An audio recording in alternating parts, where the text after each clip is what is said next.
അൽഹംദുലില്ലാഹ് അസ്സലാത്തു വസ്സലാമു അലാ റസൂലില്ലാഹ്.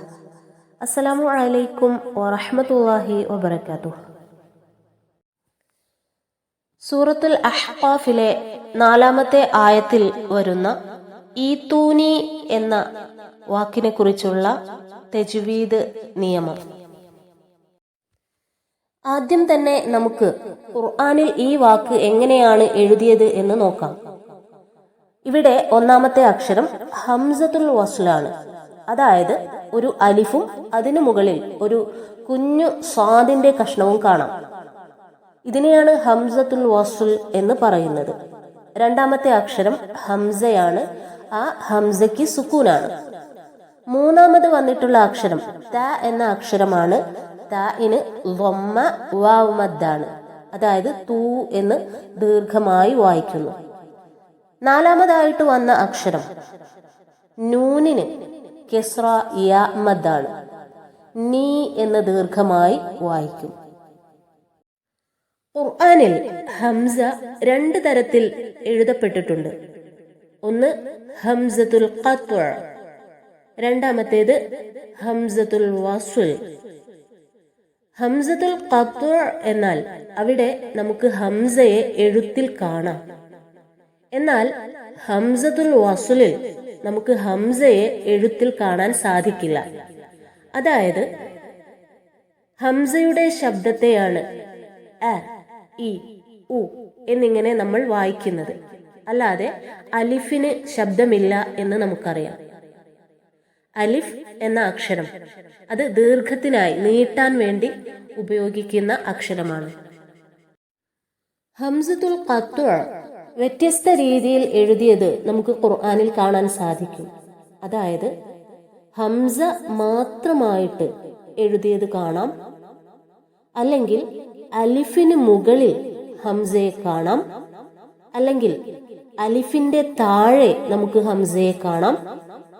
അതുപോലെ യാഇന് മുകളിൽ ഹംസ എഴുതിയതായിട്ട് കാണാം. അതുപോലെ തന്നെ വാവിന് മുകളിൽ ഹംസ എഴുതിയതായും നമുക്ക് ഖുർആനിൽ കാണാൻ സാധിക്കും. ഇവിടെയെല്ലാം നമുക്ക് ഹംസയെ എഴുത്തിൽ കാണാം. എന്നാൽ ഹംസത്തുൽ വസ്ലിൽ നമുക്ക് ഹംസയെ കാണാൻ സാധിക്കില്ല. എഴുത്തിൽ നമുക്ക് അവിടെ ഹംസയെ കാണാൻ സാധിക്കില്ല. അതിന് പകരമായിട്ട് അവിടെ അലിഫിന് മുകളിൽ ഒരു കുഞ്ഞു സ്വാദിന്റെ കഷ്ണമാണ് കാണാൻ സാധിക്കുക. ഇവിടെ 1-ാമത്തെ അക്ഷരം ഹംസത്തുൽ വസ്ലാണ്. അതുകൊണ്ട് തന്നെ ഈ വാക്ക് കൃത്യമായിട്ട് പാരായണം ചെയ്യണമെങ്കിൽ ആദ്യമായി ഹംസത്തുൽ വസ്ലിനെ കുറിച്ച് കൃത്യമായ ഒരു ധാരണയുണ്ടാവണം.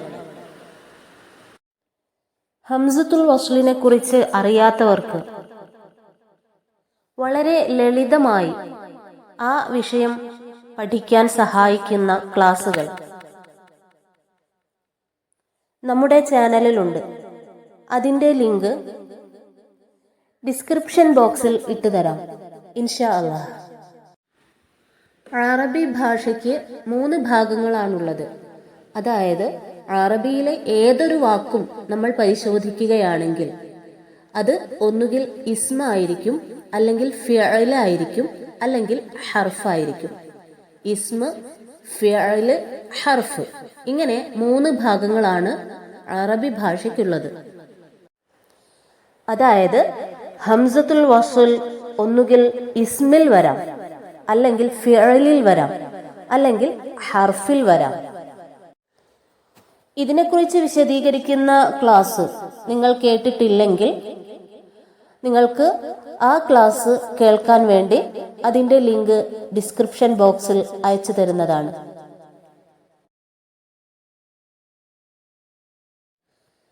ഇവിടെ വന്നിട്ടുള്ള വാക്ക് ഫിഅലാണ്. ഫിഅലിൽ ഹംസത്തുൽ വസ്ൽ വരുമ്പോൾ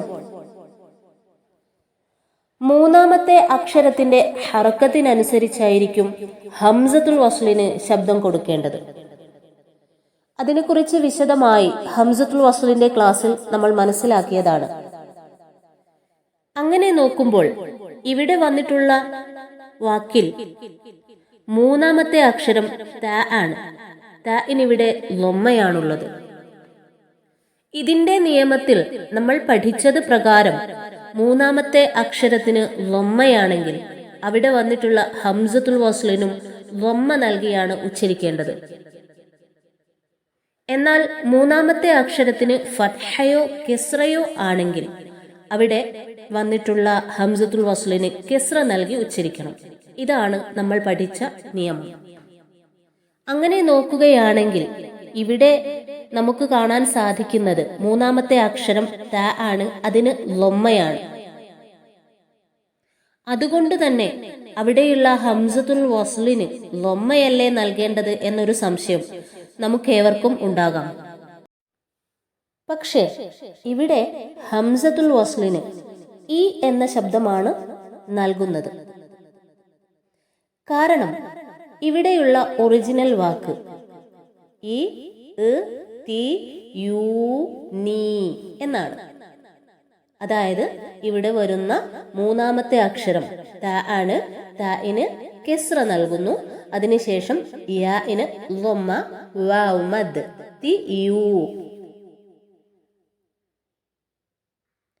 ഈ വാക്കിലെ യു എന്ന അക്ഷരം നഷ്ടപ്പെടും. അതിന് പകരമായി യാഇന്റെ ലൊമ്മ, വാവ് മദ് താഇന് നൽകപ്പെടും. ഇങ്ങനെയാണ് ഈ തൂ എന്ന് അവിടെ വന്നിട്ടുള്ളത്. ഈ വാക്കിൽ താഇന് വന്നിട്ടുള്ള വമ്മ ആരിദാണ്. അതായത് താൽക്കാലികമായി വന്നിട്ടുള്ള വമ്മയാണ്. ഇങ്ങനെ താൽക്കാലികമായി വമ്മ വരുന്ന മറ്റു വാക്കുകൾ നോക്കാം. ഈ വാക്ക് എന്നായി മാറുന്നു. ഈ വാക്ക് എന്നായി മാറുന്നു. ഈ വാക്ക് എന്നായി മാറുന്നു. ഈ വാക്കുകളിലെല്ലാം വന്നിട്ടുള്ള മൂന്നാമത്തെ അക്ഷരത്തിന്റെ വമ്മ ആരിദാണ്. അതായത് താൽക്കാലികമായിട്ടുള്ള വമ്മയാണ്. ഈ തൂ എന്ന് അവിടെയുള്ള ഹംസത്തുൽ വസ്ലിന് കിസ്റയാണ് നൽകപ്പെടുന്നത്. അവിടെ വരുന്ന മൂന്നാമത്തെ അക്ഷരത്തിന്റെ, അതായത് താഇന്റെ ലൊമ്മ ആരിദായതുകൊണ്ട്, താൽക്കാലികമായിട്ടുള്ള ലൊമ്മയായതുകൊണ്ട് ആ ലൊമ്മയെ നമ്മൾ പരിഗണിക്കുന്നില്ല. പകരം ഈ വാക്കിന്റെ ഒറിജിനൽ വാക്കിലുള്ള താഇന്റെ കിസ്റയെ, ഈ തി യു എന്നുള്ളതിലെ താഇന്റെ കിസ്റയെയാണ് അവിടെ നമ്മൾ പരിഗണിക്കുന്നത്. അങ്ങനെയാണ് മൂന്നാമത്തെ അക്ഷരത്തിന്റെ ഹർക്കത്ത് നോക്കി അവിടെ ഹംസത്തുൽ വസ്ലിന് ഈ എന്ന ശബ്ദം, അതായത് കിസ്റ നൽകപ്പെടുന്നത്. ഇവിടെ ഹംസത്തുൽ വസ്ലിന് കിസ്റയാണ് എന്ന് നമുക്ക് മനസ്സിലായി. ഇനി അതെങ്ങനെയാണ് ദീർഘമായി മാറുന്നത് എന്ന് നോക്കാം. അവിടെ സംഭവിക്കുന്നത് ഇബ്ദാലാണ്. ഇബ്ദാൽ എന്ന് പറഞ്ഞാൽ എന്താണ്? അൽ ഇബ്ദാലു ഇലൽ മദ്. ഇബ്ദാൽ ചെയ്യുക എന്ന് പറഞ്ഞാൽ മദ്ദിലേക്ക് മാറ്റുക എന്നാണ് അർത്ഥം. വായനയിൽ പ്രയാസമുണ്ടാവുന്ന രീതിയിൽ രണ്ട് ഹംസകൾ അടുത്തു വരുമ്പോൾ ആ വായനയെ എളുപ്പമാക്കാൻ വേണ്ടിയാണ് ഇബ്ദാൽ നൽകുന്നത്. ഇങ്ങനെയുള്ള രണ്ട് സന്ദർഭങ്ങൾ ഖുർആനിൽ നമുക്ക് കാണാൻ സാധിക്കും. അതിൽ ഒരു സന്ദർഭമാണ് ഈതൂനി എന്ന വാക്കിൽ നമുക്ക് കാണാൻ സാധിക്കുന്നത്. അതായത് ഹംസത്തുൽ വസ്ലിന് ശേഷം സുക്കൂനുള്ള ഹംസ വരുന്ന സാഹചര്യത്തിൽ അവിടെ ഇബ്ദാൽ സംഭവിക്കുന്നു. അങ്ങനെയാണ് ഇവിടെ ഈ എന്ന ദീർഘം നൽകപ്പെടുന്നത്. ഇതുപോലെ തന്നെ വരുന്ന ഖുർആനിലെ മറ്റൊരു വാക്കാണ് സൂറത്തുൽ ബഖറയിലെ 283 ആയത്തിൽ വരുന്ന ഊത്തുമിന എന്ന വാക്ക്.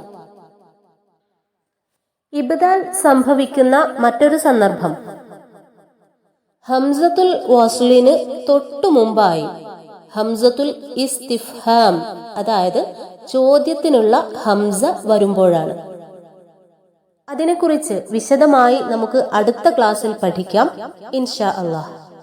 അല്ലാഹു അനുഗ്രഹിക്കട്ടെ. അസ്സലാമു അലൈക്കും വറഹ്മത്തുള്ളാഹി വബറകാതുഹു.